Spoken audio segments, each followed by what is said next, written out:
slide on your background, your experience. So I think I'm going to make you presenter. And yes, so let's open your presentation and start this webinar. Perfect. Great. So so basically, Fred, I'm showing your slide number 1, basically title slide. Perfect. Perfect. What I'd like to go ahead and just give you a little bit of intro into this whole session as far as this particular implant training webinar that we're talking about. Number one, I am just delighted to be part of this webinar program here, because what's happening here is you've got two of the best companies that I'm aware of that have the greatest energy program that, again, have been involved with, and I know how good they are. So to have Larry Fabina from ArcelorMittal and Walt Brockway from Alcoa both participating in an implant training that's going to happen next week, I think it's going to be unbelievable. I am just delighted that DOE and Oak Ridge are literally pulling this together. It's something that I believe will be a world-class event, and it's something that, as Sasha says, whoever's going to be there is going to be the beneficiary of some wonderful information. So just a little bit about me. I always believe that when somebody gives a talk, you ought to know who that turkey is that's giving you the information. Here's just a little history on myself. I spent the better part of my career working for Mobil Oil. During that time, I was the global energy manager for Mobil. I really enjoyed finding energy as one of those items that really brought a whole new career to my life, because originally I was building buildings for Mobil, and I built buildings all over the world. One of those fun things in life when you can build the buildings where you find oil. And at Mobil, we used to have this great saying. It says it's God's ultimate joke where you put the oil, because it's in some pretty rotten places, I can tell you that. So I built buildings in those places, and then all of a sudden I discovered energy as an item that we just were not taking care of. So I created the energy program, and as part of that program, I found DOE, and I found the EPA program. I found a lot of things where governmental voluntary programs can really be very, very helpful. So I say in here that I currently work with ArcelorMittal, I work with Alcoa, I work with ExxonMobil, I work with many people. And the one item that I always want to stress, and people have heard me say this, is the lack of implementation that happens during energy programs. In my own case, I know I ran the energy program, and I used to go ahead and publish, as you can see in my agenda, where I say basically it's $103 million was saved over 4 years. But I can tell you that $103 million were literally found money. They were not implemented. So somehow, because of my many years with Mobil, they gave me a pass on this, and I was able to claim the $103 million over 4 years. But I can tell you that was not actually implemented savings. So when I became a consultant, I kind of realized that also. So with that, I'd like to go ahead and go to the agenda slide. The first thing that I want to talk about is the implementation challenge. Why implementation is such a challenge. Then I want to talk about the barriers and what you can do to make it happen. What are the enablers?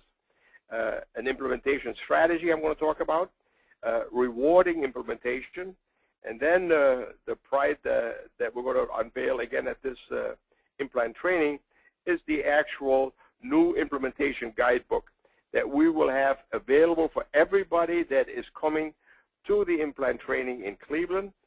DOE is literally printing them, so you will have actual hard copies there. So when I do my presentation on Friday the 22nd, we will have an actual hard copy implementation guidebook there. I also want to talk a little bit about the value of replication. Replication is obviously a follow-on to implementation, but it's something that we need to go ahead and also talk to. So on the next slide, I want to talk about what you're going to see. You're going to see a wonderful implementation opportunity at Cleveland because people like Arvin Tekti and Sachin are going to find things. They are going to find things. There's no question in my mind. I've had the pleasure of working with both of those people at various sites. I know they're going to find things. So, like I say, you found things. Now what? But I'd also like to go ahead and go to what the plant manager says, how a plant manager sees this. And in my case, I would like to just give you a little bit of information about my participation with senior management. I had the pleasure of working for the chairman of ExxonMobil during my time, and I can tell you that top people think a little bit differently. They don't always give you all the information that you think you should be getting. They want you to be able to read in between the lines, so they're not going to spell out things for you. So a plant manager may not say this, but I can tell you this is what a plant manager thinks. One, the saying that he has, I can't spend potential savings. That was, you go ahead and you put potential savings in front of a plant manager, there's nothing the plant manager can do with it because the plant manager can't spend potential savings. An assessment like is going to happen, the implant training at Cleveland, at both the Alcoa and at the ArcelorMittal site, are going to cost time and effort for the people at the plant. So it's not free. There's an effort involved. There's a logistics effort involved. There's been a lot of planning on behalf of Larry Fabina and Walt Brockway, who have been involved in weekly calls just to organize all this. There have been several people like Mike Hooker and Mike Caulfield, several other folks who have been involved with this from the actual plants themselves. So, you know, you're talking about a lot of people having been involved in it. So it is going to cost effort. The other thing that the plant manager will have in the back of his head is that, or her head, is the situation that this assessment, this implant training assessment, okay, is going to be something that he's going to hold the person at the plant accountable for.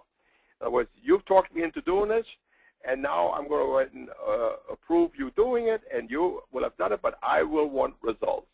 So they're going to go ahead and hold the person who's actually running the implant training effort for Alcoa and for ArcelorMittal accountable. The last bullet on that slide is something that you may not necessarily be aware of, and that is that corporate has a very peculiar way of controlling the money that will come out of an assessment. The way they can make sure that they truly do get the money that you say will be available is they will reduce the budget for that particular plan.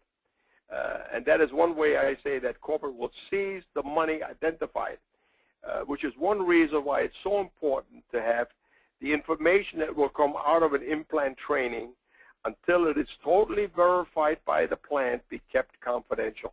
That people don't go around saying, here's this kind of money available and so forth, until the plant says, yes, this is real money that we agree is available.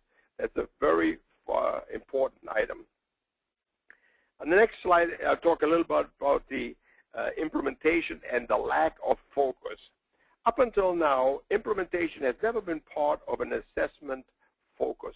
When you do an assessment, you hire wonderful people, or you bring wonderful people in like you're doing here at Cleveland, folks like Arvin Tekti, who are, as far as I'm concerned, world-class as finding heat processing opportunities. And you have somebody like Arvin there. We have a heavy breather on our call, I think. All right? The next thing is you have somebody like Arvin there, and what will happen is you really look at just bringing the experts in and finding opportunities. Nobody thinks about the actual implementation that is necessary to make this thing happen. Implementation has never been part of training like is being done right now. And my compliments to Oak Ridge National Lab and DOE, that this is the first time that I am aware of that implementation is really part of a training effort. Implementation has never been part of an agenda, and I say it has been treated as a stepchild of activities because it was a given. Everybody pat each other on the back once we find things, but then the implementation kind of just happens, okay? So what happens as far as the barriers that DOE looked at, because prior to this implant training, DOE did assessments that were done as far as bringing people to sites to look for opportunities. And then what happened is things did not get implemented. And I got involved with a gentleman by the name of Tony Wright, you probably know. Tony was there, had this job similar to what Tom Wenning has today. And Tony was the fellow that brought me in, and he says, we're having a hard time with implementation. Things aren't getting implemented. And I think the number he threw at me, he says, we only implement 16% of the savings. 16 of the identified savings. Now, those are identified savings that had 2-year payback or less. So as far as I'm concerned, a no-brainer that things should be implemented. So I said, well, Tony, what is the problem? He says, well, we did a review of all of the findings that were used from all these assessments, and the list that you see on the slide says, here is what we found, what people said to us, why things are not getting implemented. It's unattractive, return on investment, the lack of manpower to make things happen, the change of policy or funding for energy reduction, process-related limitations, concern regarding operational changes, limitation of technology, red flags by employees who were kind of concerned, and then political issues. Those were the main bullets that DOE came up with as to why people are not implementing. These are the reasons that people gave DOE. This is why we're not implementing. But I believe it is a whole other issue, which is on the next slide. You'll see what I call latent implementation barriers. I say the barriers are really in case where implementation did not get a seat at the table.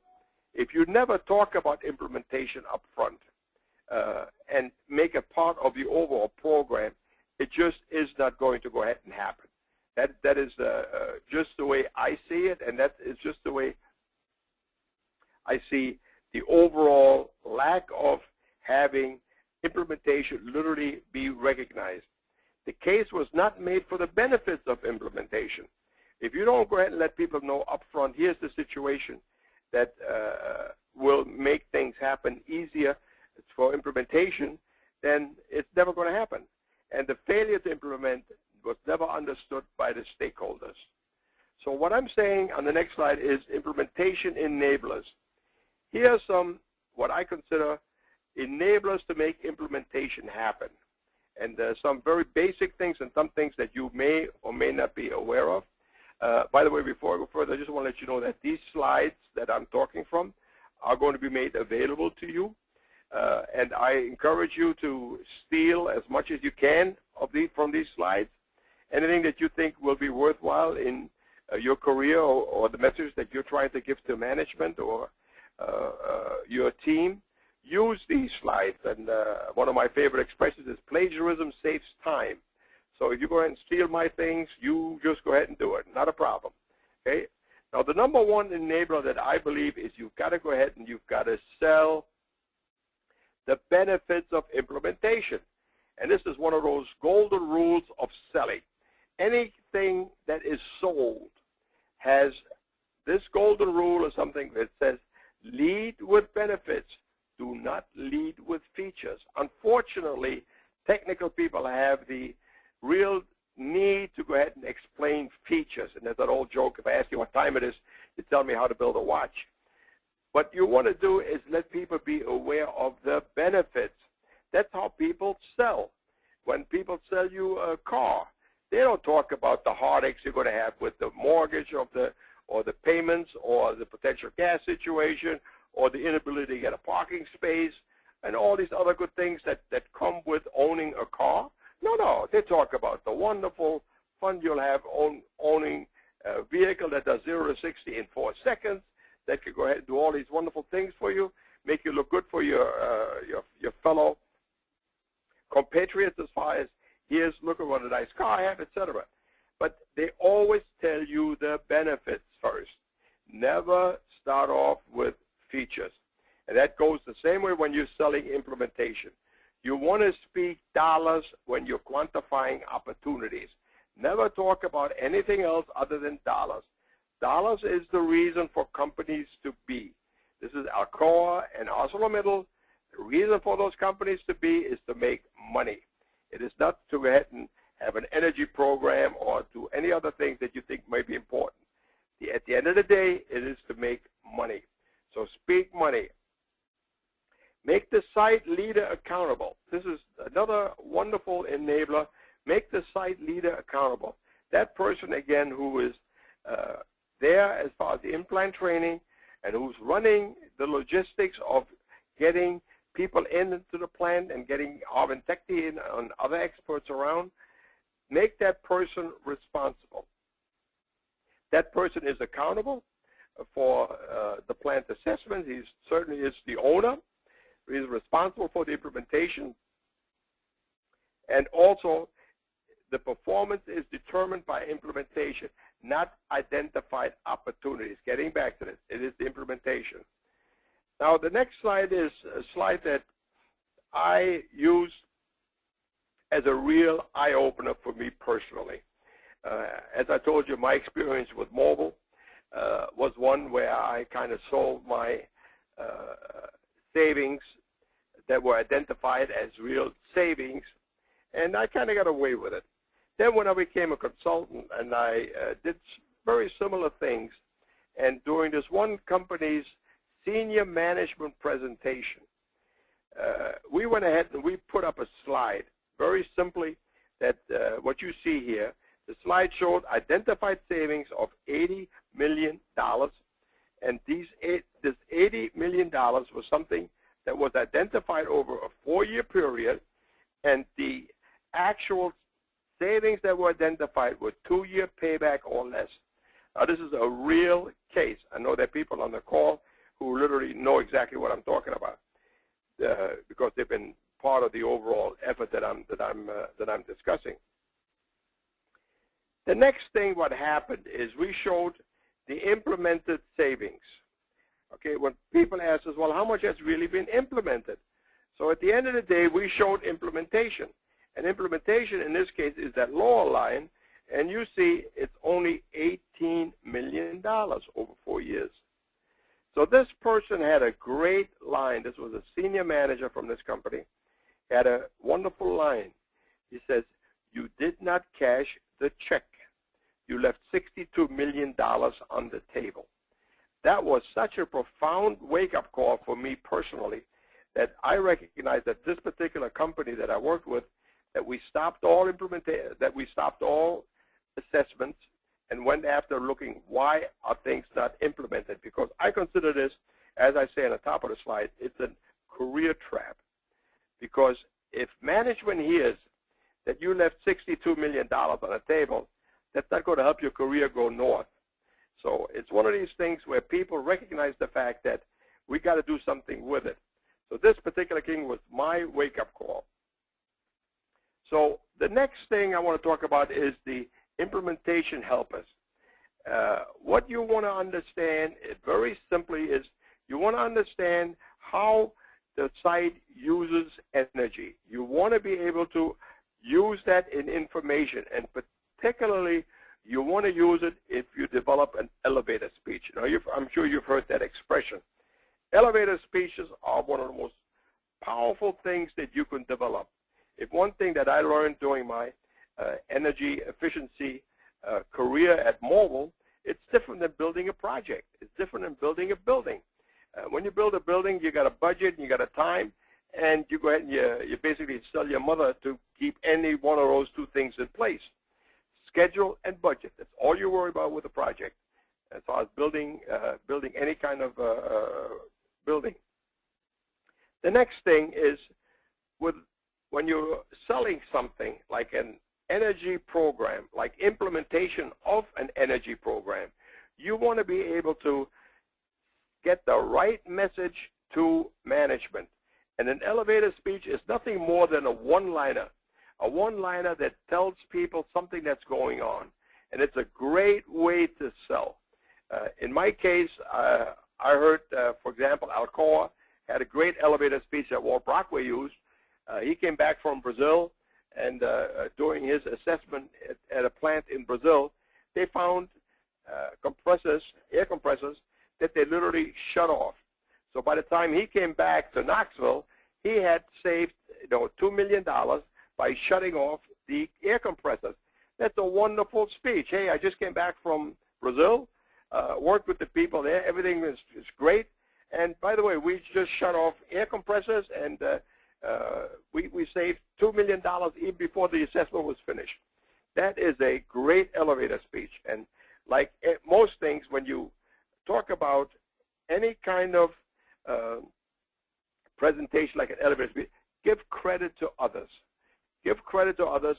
You didn't find it, the plant found it. This is always about the plant. Because you personally, I know in my case, when I was the global manager, I didn't find a damn thing. The people who found things were the people that were the experts, like Arvid and Sachin, and the people at the plant. So give credit away. Don't try to boost your own ego by what you have found. You found nothing. The plant found it. That's very, very great way to go ahead and recognize it. The last bullet slide is you want to be able to use easy to understand projects when you talk to people. When you want to sell, you want to go ahead and talk projects that people understand. Compressed air, for example. People understand compressed air, but they don't understand that compressed air is the costliest utility that you have at a plant. And when you see somebody at senior management, you have a chance to talk with them for a while, even if it is truly in an elevator. Just say, hey, are you aware that it takes 8 units of electricity to make 1 unit of compressed air? That is such a profound statement. I've used this with senior management presentations many, many times. And it is a wake-up call how costly compressed air is, because everybody thinks of compressed air as it's free anyway. Air is free, period. On the next slide, I talk about implementation strategy. Here's something that you want to do after you've had an assessment done and you literally have opportunities that you now want to implement. You want to review the results with management. They've paid for you to be able to do this assessment. They are anxious. They've seen all these people walking around your plant, all these strangers from outside. You've had DOE here. Well, what is the story? They want to know. Even if they don't tell you, they want to know. So you should go ahead and set up a meeting with them afterwards and say, here's what really happened at our implant training, so that they understand, and as a result, you get their buy-in. Buy-in is key. They need to understand what was done and that you want to go ahead and put it in place. Secondly, you want to accept the findings, recommendations, and as you want to accept them. When Arvind and Sachin are done with their implant training at both Alcoa and ArcelorMittal, you want to accept it. Don't just, give it lip service. Make sure that what is really said, you accept that it's real. And once it's real, announce it. Announce the fact that the findings are real and that you have accepted them, and that the plant is now formally accepting them. Obviously, you want to praise the plant participants. Never go light on praise. Plant people are the things that make any kind of assessment, any kind of implementation happen. So praise the people. Let them know how good they really are. Not enough people do this, and I think it's one of those rare things that we could all do better at. Let the people at the plant know how effectively they have helped us. Show the prize. The prize is one of those things that I'd just like to spend a little bit of time on. Prize is something that relates to what is really being done at the plant and how it relates to the impact of the energy savings that you will be putting in place as a result of the implant training. If I can just go back in my history, during my days of mobile, during the first year, we had a saving of $15 million. Now, $15 million is a lot of money to me and probably to most of you. But to a company that measures their earnings in billions per quarter and double-digit billions per quarter, 15 million kind of gets lost in the rounding. But to me, it was a big deal. And I made mention of this to one of my friends in the finance department. And this fellow said to me, he says, well, Fred, why don't you convert your 15 million to the language of the company? And I said, the language of the company? What's the language of our company? What, do we got a secret language? No, yeah, Fred, our language is gallons of gasoline sold. That is the language of mobile. Now, a light went under my head, and he said, what you want to do is use what we make per gallon. And in those days, this is in the 90s, we made 3 cents for every gallon of gasoline sold, pure profit, 3 cents. That meant you had to sell 32 gallons of gasoline to make $1. So then you take your 15 million, okay, you go ahead and you go times 32, all of a sudden you got a number that's over 500 million gallons. So when I saw people and talked about the energy program and what was done the first year, I said, folks, are you aware that you would have to sell 540 million gallons of gasoline to the market in order to equate to the bottom line savings that we have achieved with the energy program? And the same thing applies to the aluminum or the steel industry. How many tons of aluminum would our core have to sell in order to make the kind of money that is a result of an energy assessment or that is a result of an energy program? Same thing with Larry as far as the steel industry. How many real tons of steel, of sellable steel, does ArcelorMittal have to produce to equate to the wonderful job that Larry's doing with the energy program? So that is one way to determine the prize. And it's something that I believe is a very great way to show what's going on. I do this with the auto industry. With Nissan, you've probably heard me say it. How many cars does Nissan have to sell in order to equate to the energy program that Mike Clemmer and Richard Russell and Ken Roden are running? Now, what is the amount of money that they would have to spend? Now, that is a great way to show what the price is. And you can do this with any of your items as far as what your plant produces. Steve Schultz from 3M equates his price to truckloads of postums, which is very interesting.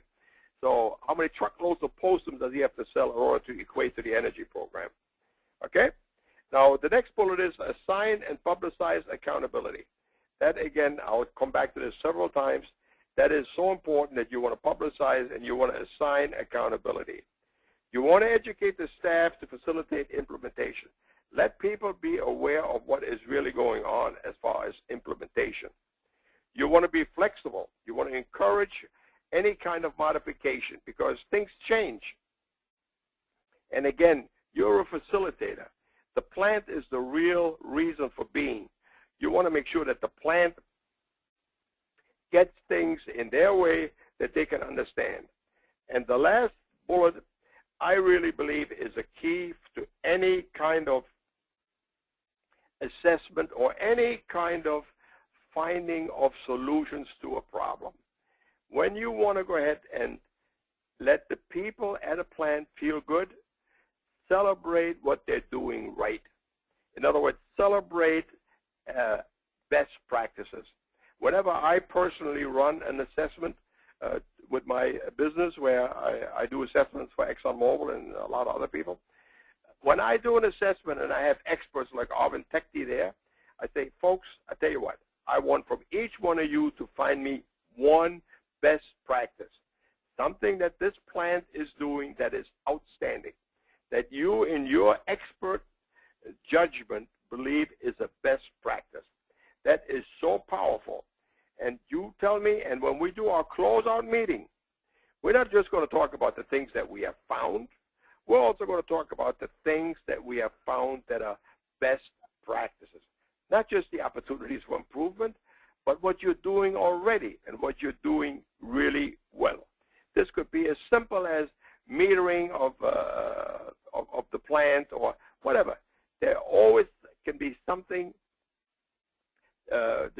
lab management systems can be wonderful. Whatever you can find that an expert like an Arvind Tekti will say, this is great what they're doing. I find nothing, because this area of the plant, everything is great.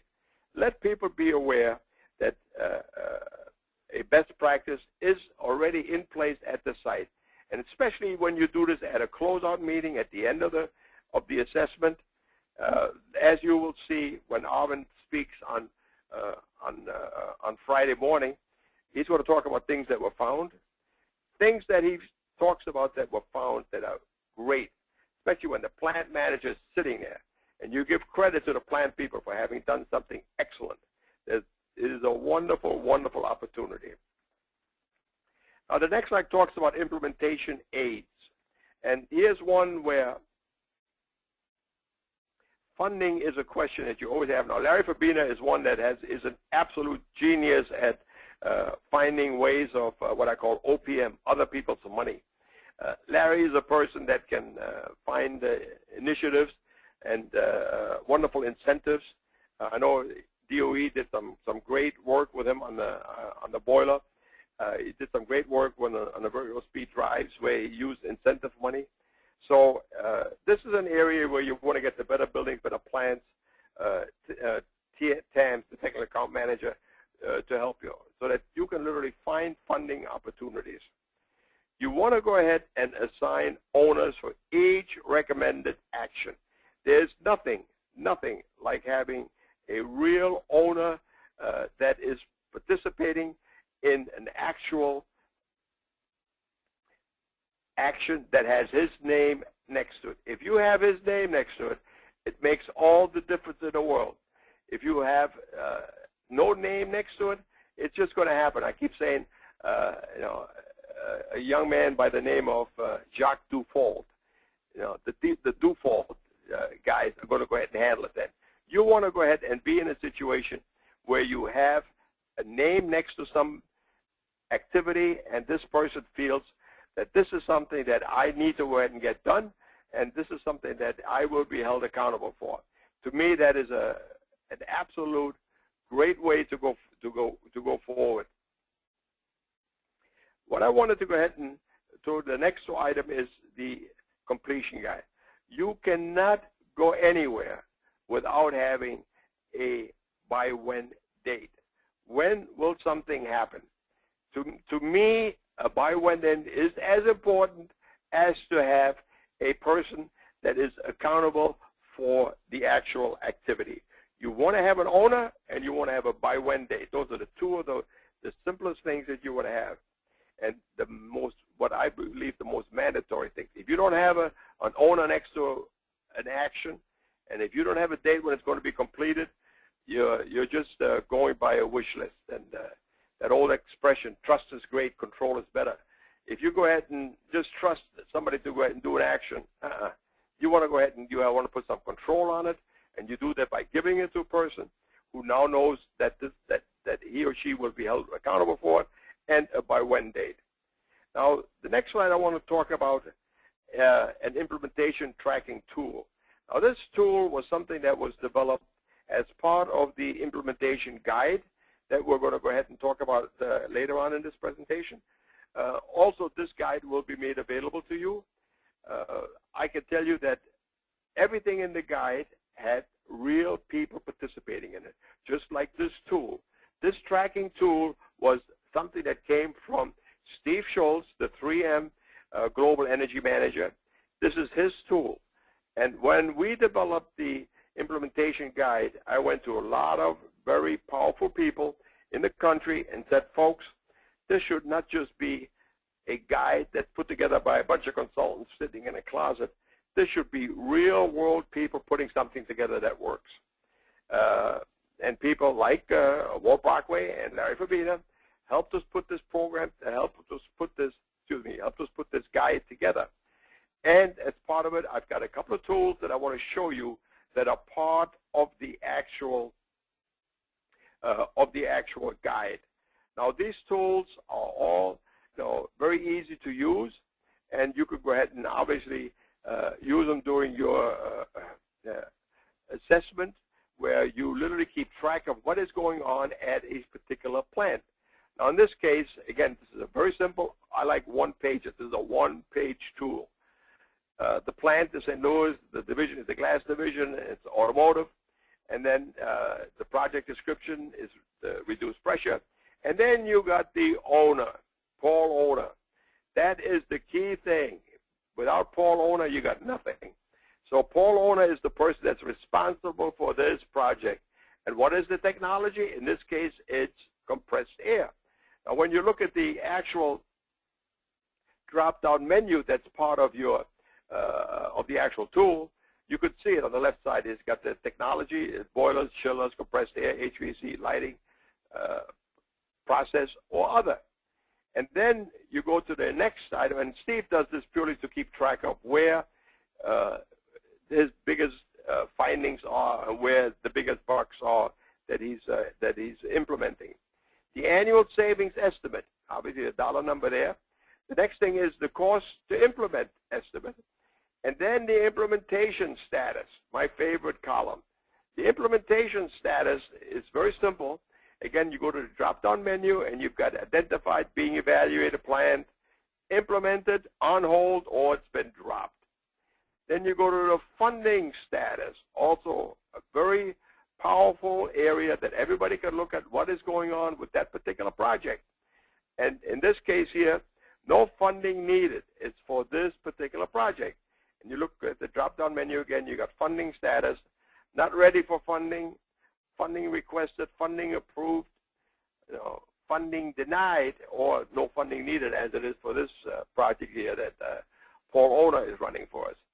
The last two columns are just a listing of the electricity savings and the natural gas savings that are part of this project.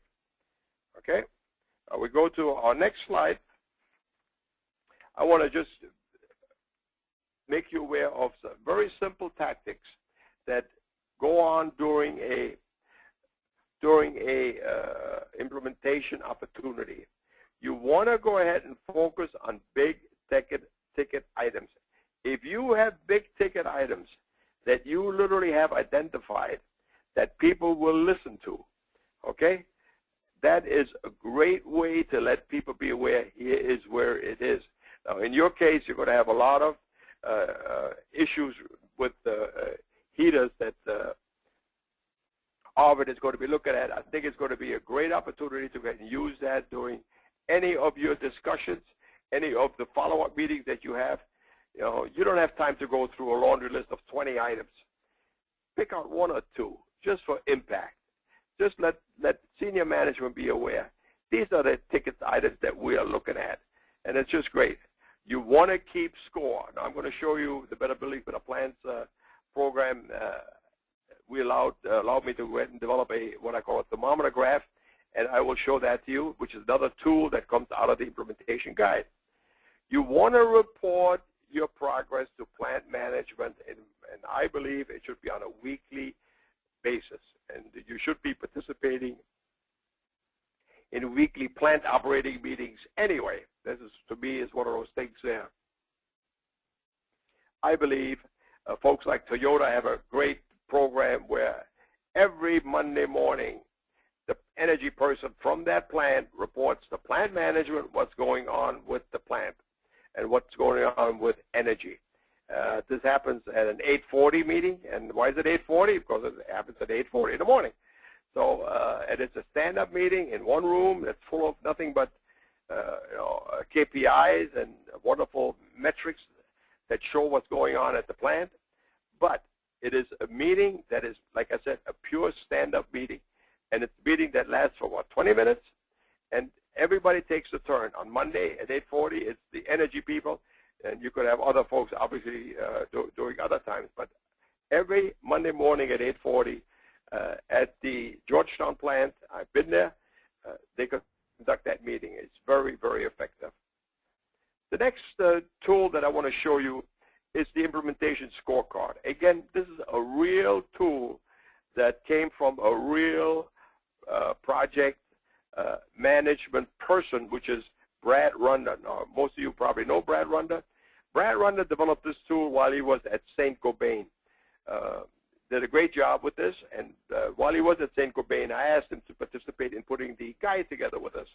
So he helped us, and for those of you that don't know this, Brad just accepted a position at Koch Industries.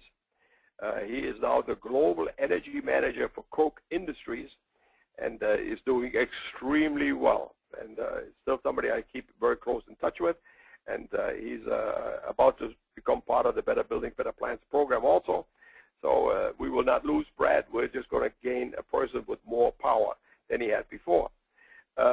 What happens here with this particular scorecard, again, it's a one-pager, and it fills in by itself. And again, it works on what we in New York we used to call it subtle intimidation.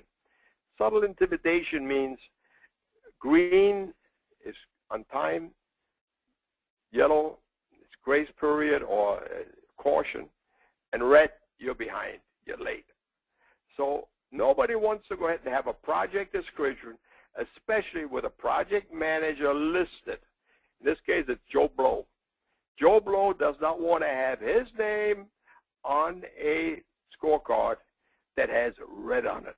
You have no idea how effective red is. Any stoplight scorecard is super effective. So in this case, it's got 4 status columns. Again, they fill in by themselves. The colors change automatically. The initial assessment was due, top, and then completed. And then you have the next project submitted, due, completed. Project implemented, due and completed. And the project follow-up and verification, due and completed. So again, these are all very simple tools that are part of the guide that we have. And I really recommend this is something that's very easy to understand. And you'll have the hard copy of it and also the electronic version so you can actually use it in your privacy of your office. The next item is the thermometer graph that I talked about. Now, thermometer graph is a very visual way to show what the implementation opportunities or results are from an assessment. Now, I stole this one from a little oil company called BP many, many years ago. BP had this particular graph, and I saw this, that this makes sense. And I used it, and my management at Mobile used to call it my blood drive chart. Because for those of you that have been involved with blood drives in companies, you have a way of, or United Drive, whatever it is, where they put pressure on you, how you have not participated fully in what you should make happen, which is exactly what this is. Again, this is subtle intimidation. It is showing you on the left side the bar of annual savings. The assessment itself had a 1.45 assessment target. In other words, when the assessment was completed, 1.45 was signed off by the plant and recognized as something that should be implemented, and it's something that's real. Now, I at Mobile used to do this once a month. I went to every assessment, and I would go ahead and get the feedback. Where are you? And in this case, the implementation is 605,000. Again, that's progress. There's a lot of orange left. Then the production improvement was another something that we tracked at Mobile.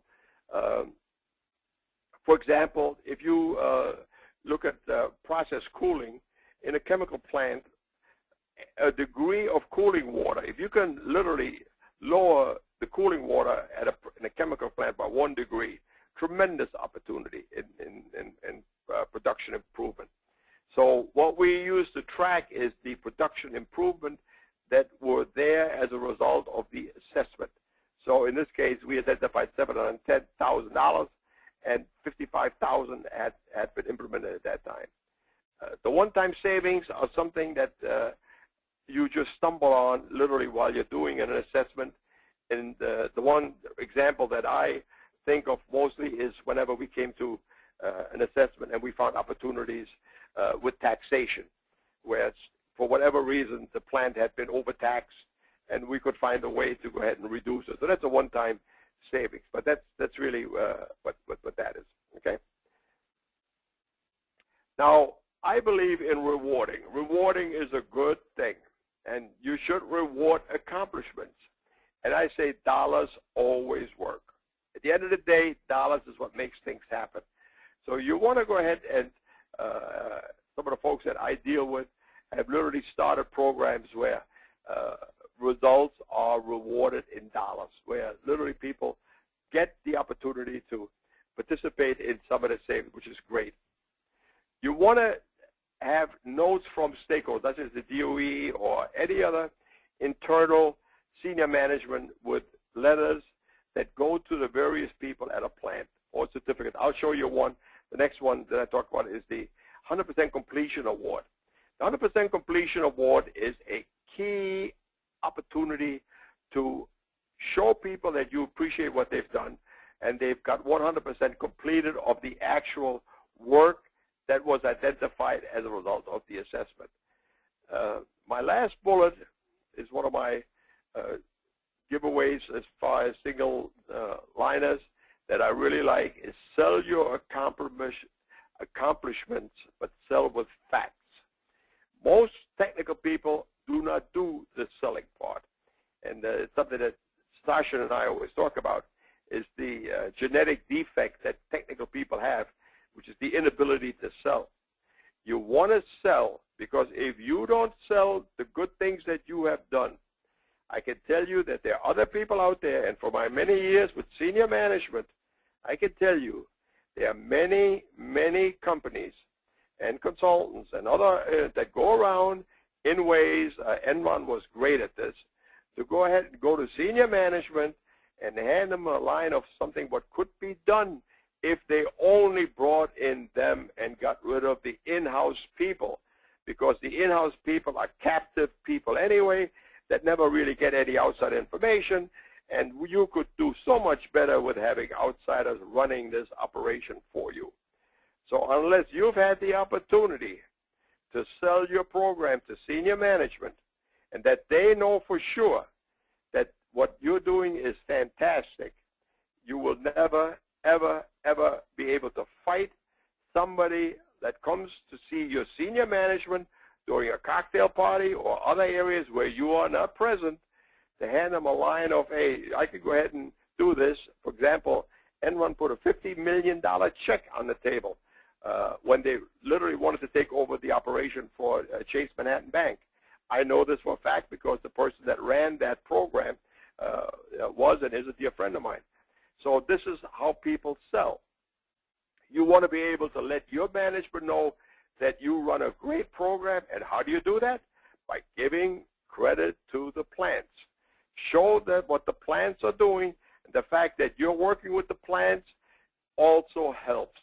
It's that old saying, you know, you can't help but light a candle for somebody without having some of the glow also fall on you. Shine a candle for the people at the plants that are doing great things, and you will also be recognized for it. Now, in my particular case, I'll say as far as selling, when Exxon and Mobil were in the process of merging, the SEC, which is the governmental agencies that checks if you could literally go ahead and have two giant companies like that merge, they asked Exxon and they asked Mobil to declare what are competitive advantages that they had over the other one that they would never share with that company if they were not going to merge. And our chairman declared the energy program as a competitive advantage that Mobil had. Now, to me, that shows that our chairman truly understood our energy program and the value that it had. So that is the results of selling. Okay. The next one is the 100% Implementation Completion Award. This is the simplest thing you could possibly do. It's a piece of paper, and it is geared to celebrate the fact that a plant has completed 100% of the identified savings that were a result of an in-plant training. This is so simple to do. You get the chairman to sign it, or you get other high-powered people to sign it.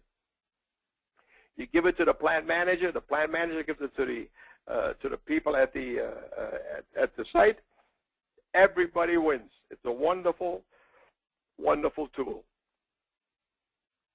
There's an implementation checklist that's part of the guide. I won't go through it because you will not. The next slide shows the guide itself. The checklist, it is a very detailed checklist of each of the items. Again, it is in the guide that you will be receiving. And it's just very, very simple. If you want to go ahead and go through to make sure these are all the things that you have as an implementation guide, and this is the only way you can make it happen. Now, this is the much lauded implementation guide, and here's the actual URL, how to get to it. To get the electronic version, I believe Sasha has already shared that with everybody, or is about to share it with everybody. But we will also have a hard copy at the implementation, I beg your pardon, at the in-plant training session in Cleveland. We will have a hard copy which also shows all the people. Many of you will recognize names of people like the Walt Brockways and Larry Fabina, who literally participated in putting this guide together. For those of you that know Greg Harrell, Greg was one of the people that helped us put this guide together. Glenn Cunningham, another wonderful person that helps with assessments. All these people say the same thing. They're assessors at plants, but they have a hard time getting things implemented. So this is one of those books that took us a year to put together, and it was something that, again, had Tony Wright from Oak Ridge had the vision to do the book after I complained about that nothing has ever been done on implementation. There is not another guidebook written on implementation that I'm aware of and how to go ahead and make things happen. There's a lot of guidebooks on how to find things, but there's no guidebook on how do you make it happen. That is something that is just not shown. So that's something, this is what the guidebook is all about. And the guidebook is really, on the next slide it shows you, it is made up out of 11 assessment implementation guidebook principles. Now when we're talking principles, this sounds very formal. It says, these are principles that must be in place in order for implementation to be successful. And if these principles are not in place, you will not have implementation. Okay, and number one, and these are all in the actual guidebook, you see these described very, very nicely, and with case study examples for it and so forth, and also comments from people like Larry Fabina and Walt Brockway in the actual book as far as what they have done. So number one is integrate the process of identifying energy savings opportunity with the process of implementing energy savings opportunity. In other words, you want to go ahead and make sure implementation is part and gets the same level of respect as energy savings opportunity gets. So when you talk energy savings, the opportunities are one thing, but you want to also be talking right away, hey, we got to make these opportunities happen. So that should be happening at the same time. Number two is assign clear accountability to those participating in the assessment. You want to make sure that people who are participating in assessment know what their role is. This is so important. You have people coming to an assessment that they really don't understand. You want to make sure that people who come are clearly on the same page as you. Explain and communicate the implications of performing an assessment. You want to make sure that people truly understand what it takes to perform an assessment. Very, very important that people understand what goes on at a plant while the assessment is coming in. You're basically a visitor coming into an operation that it's ongoing, and the last thing they need is another project going on and another, as the people at Mobile used to call it, a drive-by shooting. Have another team of experts come through my plant and tell me what I don't have, you know. So these drive-by shootings happen not just from energy, they happen from EHS, they happen from all kinds of areas such as safety, security, and everybody has these drive-by shootings. So you want to make sure that people understand really what is going on for the actual implementation to be successful. Number four is understand the company's schedule to conduct the assessment. All right? This, or in in this case here, to have the people who are coming to do the assessment. There's nothing worse than having somebody who runs a plant operations from an energy side. You bring people into a plant, and what do? They're amateurs. They've never been to a steel plant or to an aluminum plant before, and they're basically learning from you, and they're taking your time. And these are the kind of things that just are a lot of questions that I ask that don't make sense, and your people know that their time is being wasted. I always equate it to my hobby is, as most of you, Larry and Walt know, is Porsches. I love Porsches. And when somebody asks me, what kind of gas mileage do you get on a Porsche? You know, that's not why you drive a Porsche. Okay, so that's the same thing when you bring a company in to your plant that asks questions that the plant people say, that's a stupid question. And as soon as you ask a stupid question, all credibility of the person coming into the plant is gone. So make sure you understand the company that you're bringing into the plant or the experts that you're bringing into the plant. I know in this case, Arvin Tekti is somebody that I've talked to Walt about, I've talked to Larry Fabiner about. Arvin is the best there is. Okay, I've been with Arvin at plants that I'm just totally amazed at the expertise that that gentleman has. Just totally overpowering to me personally.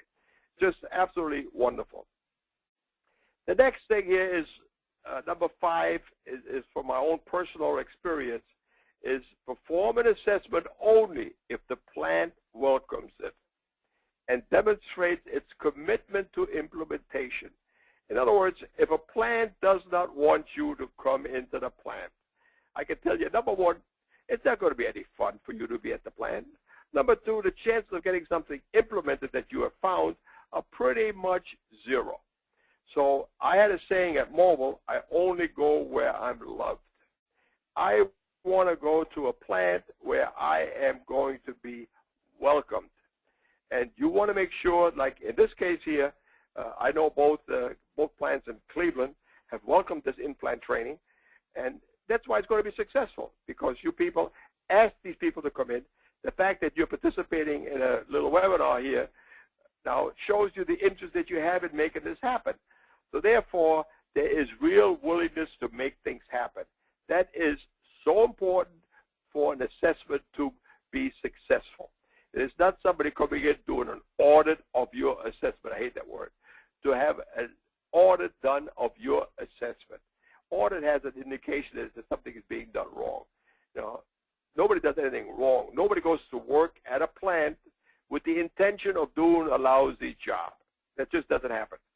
Most people in a plant just don't have the understanding of what energy opportunities are.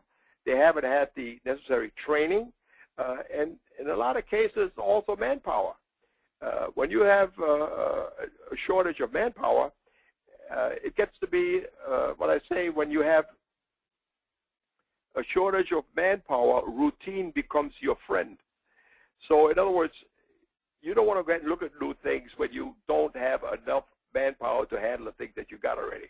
So that's a very important thing, to make sure that you got a situation where you are really welcomed into the plant. And I say, if you're going into a plant where they're burning the furniture to stay warm, it's in that bad a shape, they don't need another assessment to come in, somebody that's going to tell you you got a 3-year payback item here, when they're literally at the short strokes of trying to go ahead and stay alive.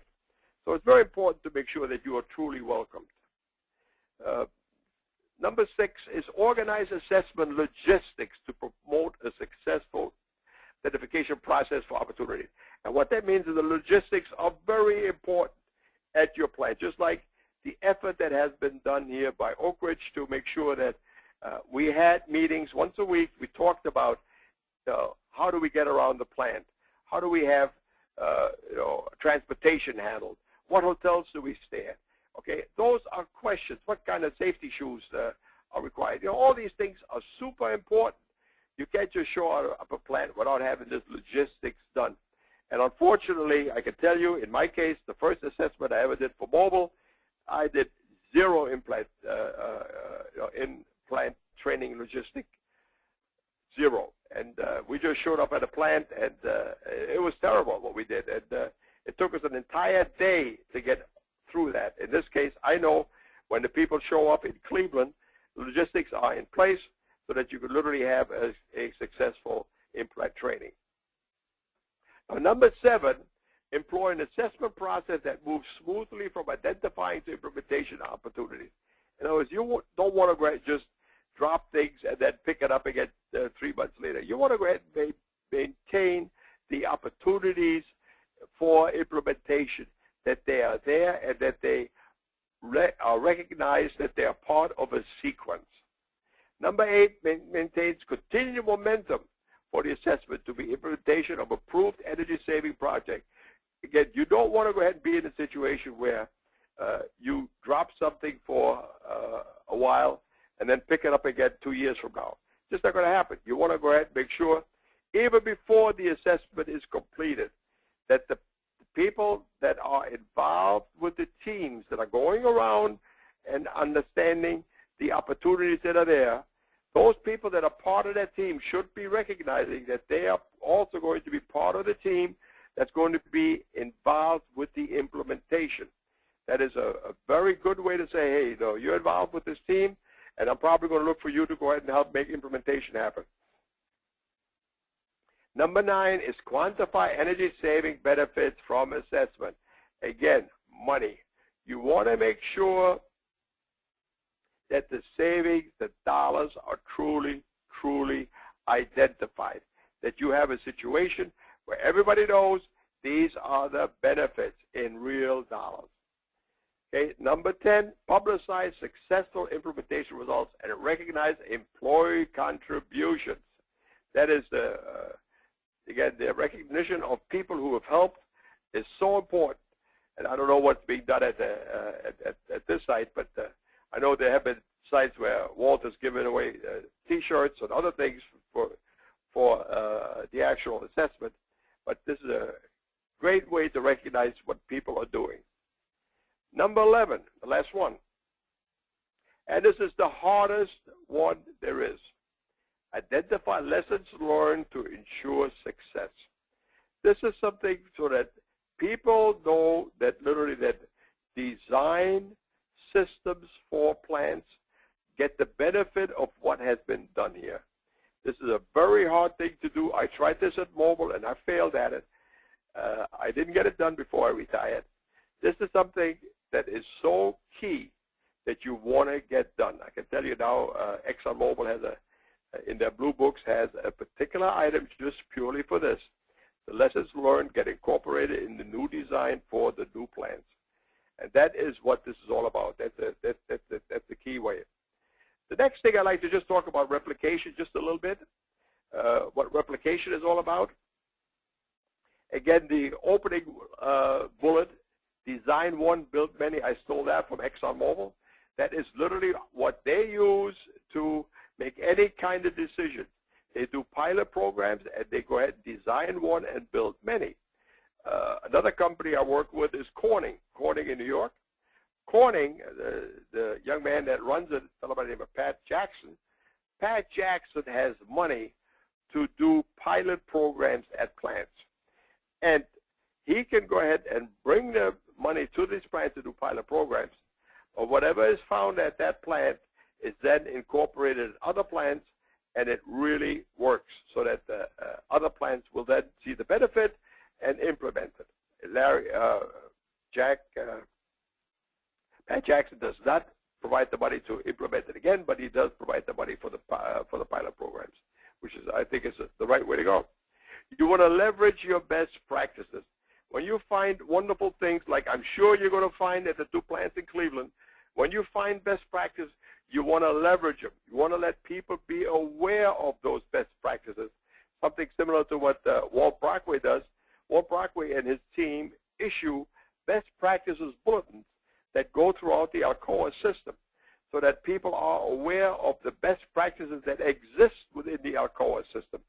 And this is something that is not written by a consultant. It's written by people from Walt's team, and they identify best practices that are being done at a Alcoa site by Alcoans, so that if you have a question, you are encouraged to call this person to find out how this person did this particular best practice.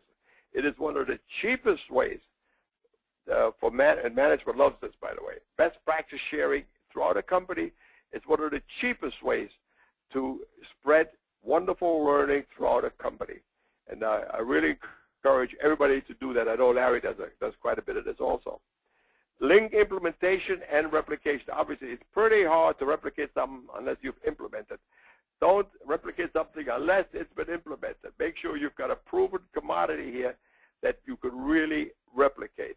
So that is a key opportunity as far as getting implementation done. And once you've got it done, then you can say, here we've got an opportunity that we can go ahead and replicate further.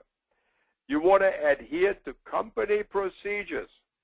Every company has a little different approach to what is a best practice and what is considered a best practice. It is not as informal as having an expert walk through a plant and say, oh, I like that. That's the best. I've never seen anything like this. This is great. And you call that a best practice that run it throughout the whole company. There are companies, and I know Alcoa is one of those, you make sure that the top people in the company agree that something is truly a best practice. Alcoa has a very formal procedure where best practices are reviewed at a very high level. And once they are approved, then it's implementing the best practices is what senior management looks for. But it's a great way to make things happen, but every company is just a little different. So you want to adhere to what the procedures are. Replicating is a roadmap. It's very simple. It's not a process. You want to go ahead and get involved in a situation where folks look at it, there's something here, this is something that we do just the one time. No, no, no. You want to consider this as a long-term issue. You find opportunities. You want to go ahead and develop it into a process. You want to go ahead and make sure that people are aware that the process involves really looking at things, looking at opportunities to implement best practices, and to make sure that these best practices have been tested. These are not just somebody throwing out an idea to see how much sticks on a wall. You want to identify a best practice candidate. You want to have a system. I know this, I stole this from Ford some time ago. Ford had the best program for literally identifying best practice candidates. You want to go ahead and have a system where you can have people nominate best practices. And then you go ahead and find out, is it truly a best practice? You can literally investigate. Once you have it there, you've got to identify, the best practices. You got to build a vision. What is the vision for this best practice? What's in it for the company? You want to present a business case. Management wants a business case. Don't just say, trust me, this is good. No, no, no. What is the business case? What are the pluses and minuses that make this happen? You want to develop an action plan. How long is it going to take to put this in place? And what will it take to maintain this? A lot of things are wonderful ideas, but the maintenance of the idea takes a lot. And you want to communicate the status. I mean, communication to me is one of the key items that you want to go ahead and be involved in to make sure that you truly have communicated items. The next slide shows what I consider concerned stakeholders. When you replicate something or you give a best practice of something that should be done at a site, you got to remember there are other people involved. And you got to make sure these other people are on board with you because as we all know, if you don't like an idea and if you believe that that idea is a threat to you, you can find 15 ways to sabotage that idea. And in this case here, you want to give credit to the original design team. The people that originally did this may have used different criteria to make it happen, but they also came up with this idea. They came up with this design, which you are now going to go ahead and change. So there is a real issue here that you go forward with a change of an idea. And I've been involved in this several times where we did not go ahead and get the concerned stakeholders up front in the process. And all of a sudden, we came up with this great idea, and I can tell you people fight it because you're changing what they originally said was a good idea. So you want to make sure that you get these people on board. You want to consider the site engineering team. The engineers at a site are very powerful people, okay? And they're involved with things. And you're coming along now and changing things. You want to make sure that the engineers are totally aware of what you are putting in place, that they will support and understand why this is being done. So it's always best to bring them along as you're doing something. Don't just do after the fact, hey, here's something we did, to go look at it, what do you think? No. Let them be aware why you're doing things. This is how you get the site engineering team to be on board. You need to retrain your operating staff. Again, operating folks have enough to do, and all of a sudden you're coming along and you're changing something. You want to make sure that they truly understand why you're doing this. Why is the operating staff all of a sudden confronted with something new? Because it is a benefit to the company. It'll keep our plant open. It's a big thing. You want to evaluate the impact on the finance staff. Okay? The financial people can hurt you big time. You want to make sure that financial people are on board and they understand why you're doing what. And it's a key item. Do not underestimate the power of finance people. They have the ears of the top folks, and when they drop a dime on you as far as having a bad idea, it can hurt you big time. Address executive level management. A lot of things, like we said earlier, you want to make sure that if you're going to go ahead and make a change, or something is a change, or something all of a sudden becomes a policy. Not every company likes policies. You got to make sure that senior management is aware of what you're doing. At Mobile, I always had one person that I used to say was my air cover person. When I had an idea of something that I thought would have an impact on the company, I had one executive that was a friend, and I would run this idea by him. I'd say, what do you think? What should I do? And normally he'd say, hey, Freddie, it's a great idea, but you better talk to so-and-so, so-and-so, and so-and-so, and get them on board. Because if they are not on board, it ain't going to happen. So we used to say the physical impossibility of a corporate world is the more people are in the boat, it'll float. So if you're going to go ahead and get an idea through, you got to have a lot of people in the boat with you. Make sure it works. And then institutionalize with future design teams. If you could go ahead and get the ear of the people who are putting together future designs of the things that you're talking about and that you're impacting, it's a key thing. I was involved in that with Mobile, where we had steam traps that were being badly originally designed for our plants. And we literally went ahead and made an entire presentation to why the traps that they were speccing for these petrochemical plants was not working. And it was a big effort, and it worked. You got to make the case. I'm saying on the next slide is you see stress financial messaging. You got to always talk money. No matter how much everybody tells you, oh, this has got environmental benefits, forget it. It's the financial messaging that matters. And in New York, they have this great expression. It says, it's not the money, it's the money. And that is, at the end of the day, what it's all about. Your management will never tell you this. Your management will always give you some other elegant reason why something is being done. Believe me, at the end of the day, it's the money that matters. Okay? Sell best practice identification using a matrix. In other words, put together a very simple matrix that shows what the various stages of a management system are that you're proposing so that they understand. Consider corporate hot buttons. You want to understand corporate hot buttons. You want to understand things that just do not work in a company, certain things that just will not float. You want to make sure that you have the right people on board. You go ahead and compare what you're doing to some other company that is being viewed by your company as a loser, I can tell you it ain't going to work.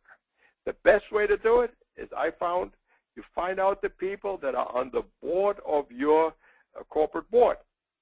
And you find out what those companies are. Like at Mobile, it was always IBM. IBM was always on the board and is on the board of ExxonMobil. And I went ahead and always checked out what IBM was doing. I knew their program code, what they were doing. Because when I would get questions about somebody saying this or somebody saying that, what IBM is doing, I could say, yeah, I know that program. Here's what they do. And I could also, when I make my sale, I could refer to the IBM program, and everybody clicked because, yeah, one of the board members is IBM, and that board member is going to be happy to hear that that we consider them one of our benchmarking partners. I think that works very well. Now, my next slide is a slide where I say, now, will you cash the check? I have no idea. 300,000 is a number that I love throwing out all the time, but how much money will be found? I've been at assessments that have been in the millions and millions. I've been at assessments where we almost found nothing. And I used to tell a plant manager when I walked through the door initially, and I would get the beady eyes on me, what the heck are you doing here, Schoeneborn? And I would say, look, the worst I could do is walk out of here and tell you, you're doing everything great, we found nothing. That's the worst thing that can happen to you. And you know, that kind of is what we're talking about here. I am convinced, even though that both Larry and Walt run great operations, I'm totally convinced of it. You know, you folks have looked at your Cleveland plans, but when you have somebody like Arvind Tekti and Sachin go through your plan, they will be looking for things. There'll be fresh eyes on something that you may not have looked at before.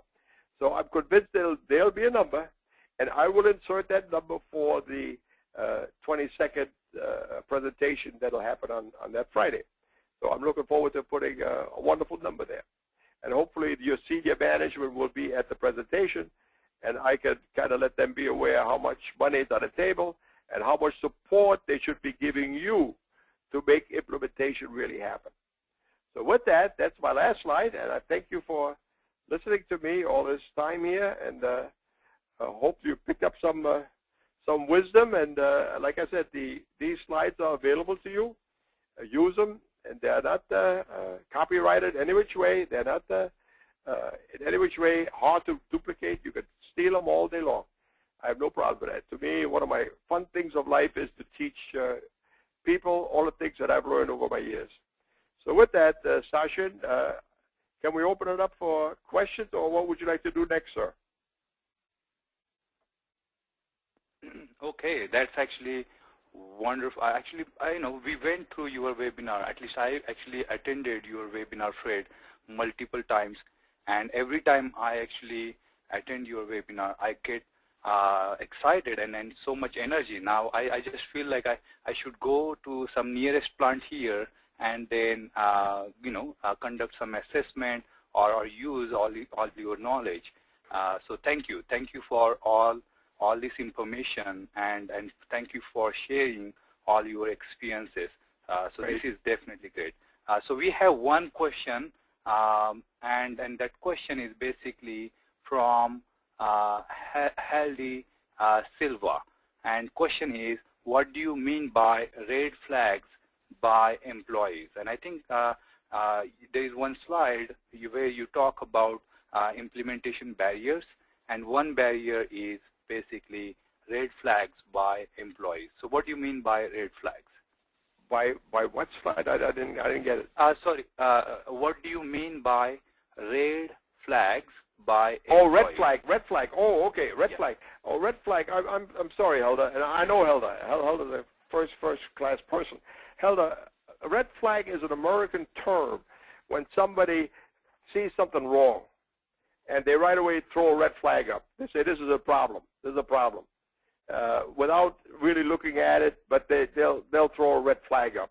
And that's what happened with the projects that DOE was trying to implement with the old assessment that they did, where employees would just throw up a red flag. No, we can't do that. We don't have enough horsepower to do it or whatever.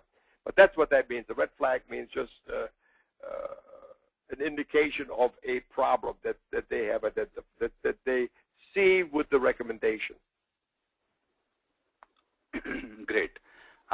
Actually, I have one more question from my side, Fred. Yeah. This implementation guidebook, you basically work with Tony Wright and then all industry people, and you put together this implementation guidebook. And I think that was sometime in 2010. Now, starting from 2011, we started delivering these implant trainings, and implant trainings more focus on implementation and replication. So do you think we should go ahead and maybe put together updated and improved updated version of this implementation guidebook based on last 2-3 years of experience? Or you think whatever information in this implementation guidebook still relevant and no need for revision?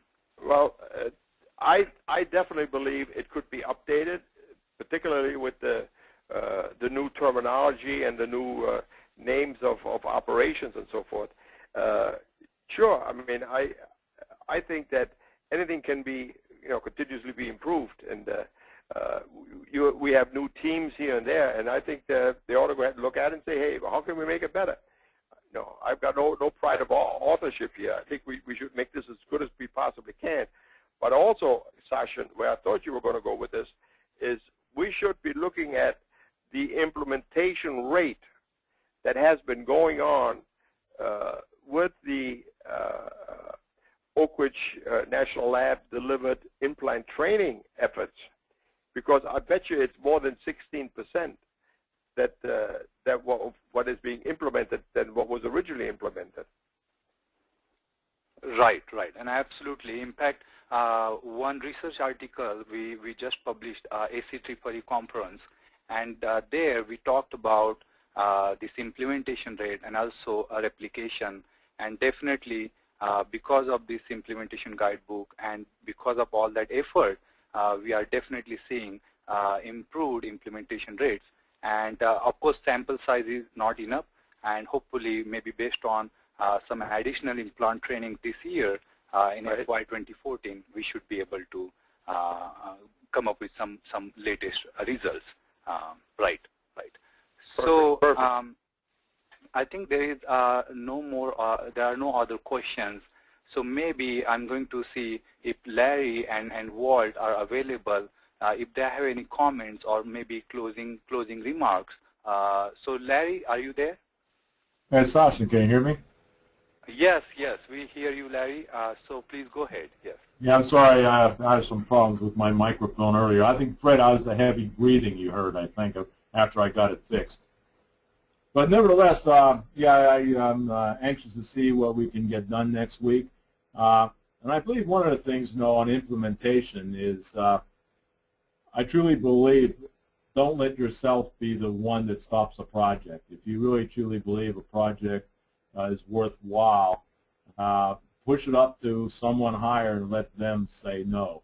And a lot of times you'll be surprised of the outcome if you do present it the way Fred said, not leaving money on the table, and make it become a reality. In fact, I have one of those tomorrow that I will be pushing up to upper management for their approval.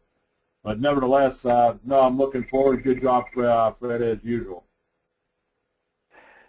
Great. Thank you, Larry, for those remarks. Walt, you there?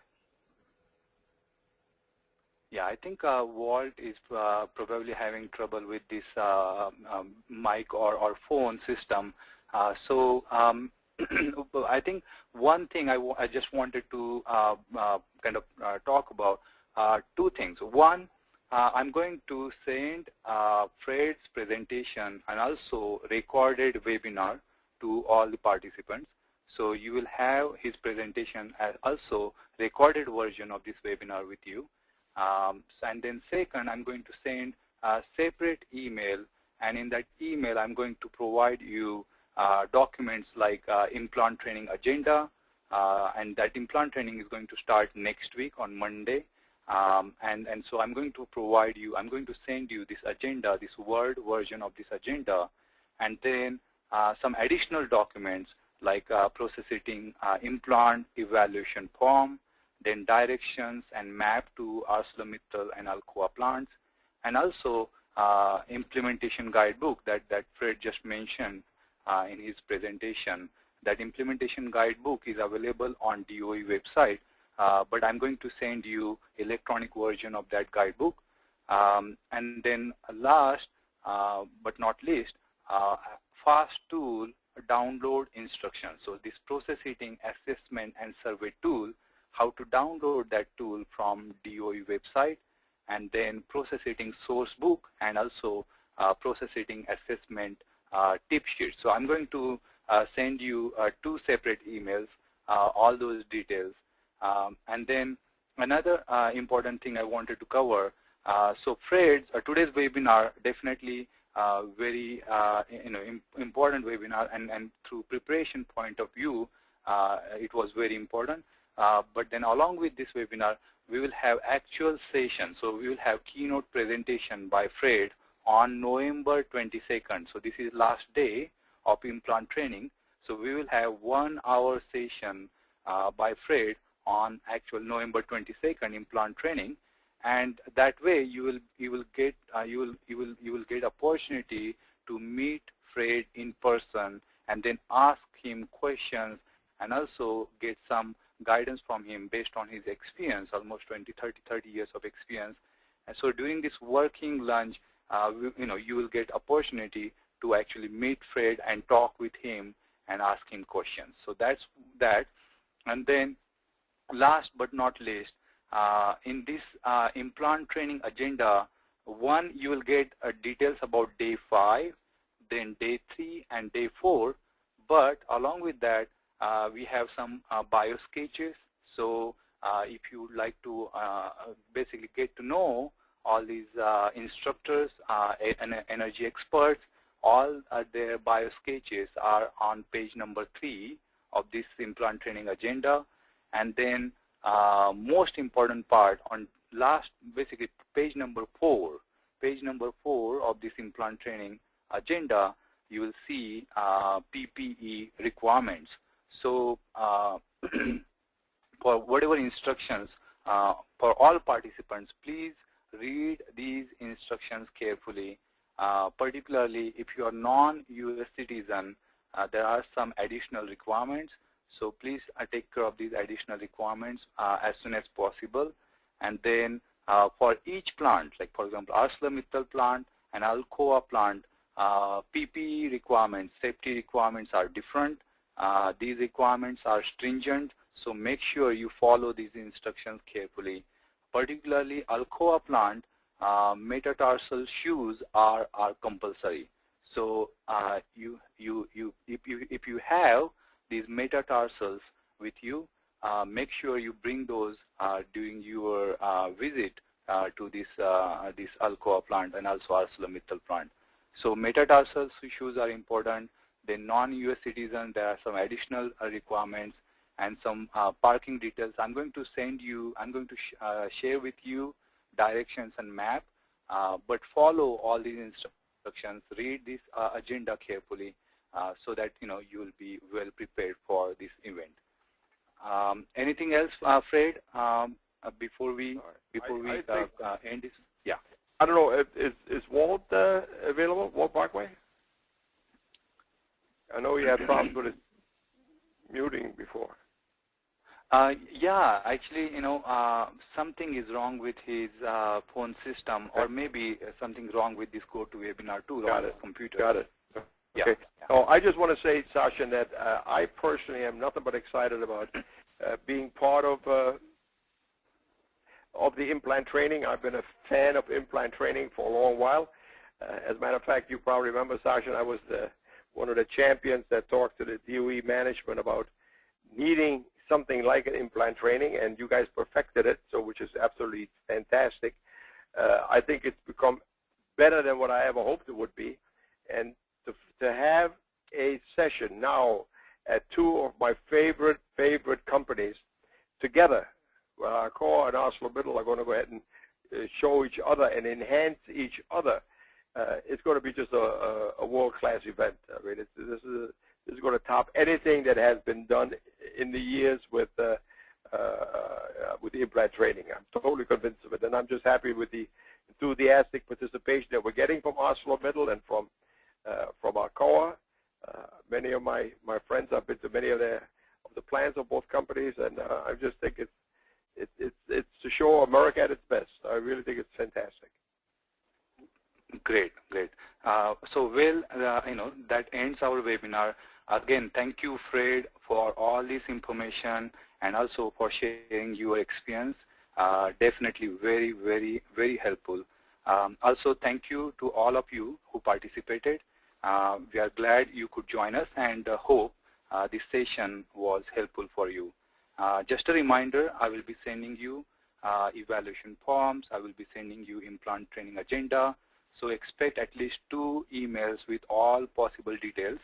And then, if you have any questions, please know that we are available for additional technical support after this webinar. So please feel free to contact Fred or me or Thomas Wenning by phone or email if we can be of additional assistance. So do not hesitate. Please contact us. And thank you again, and enjoy the rest of your day. Thank you. Thank you, Sachin. Thank you. Yes.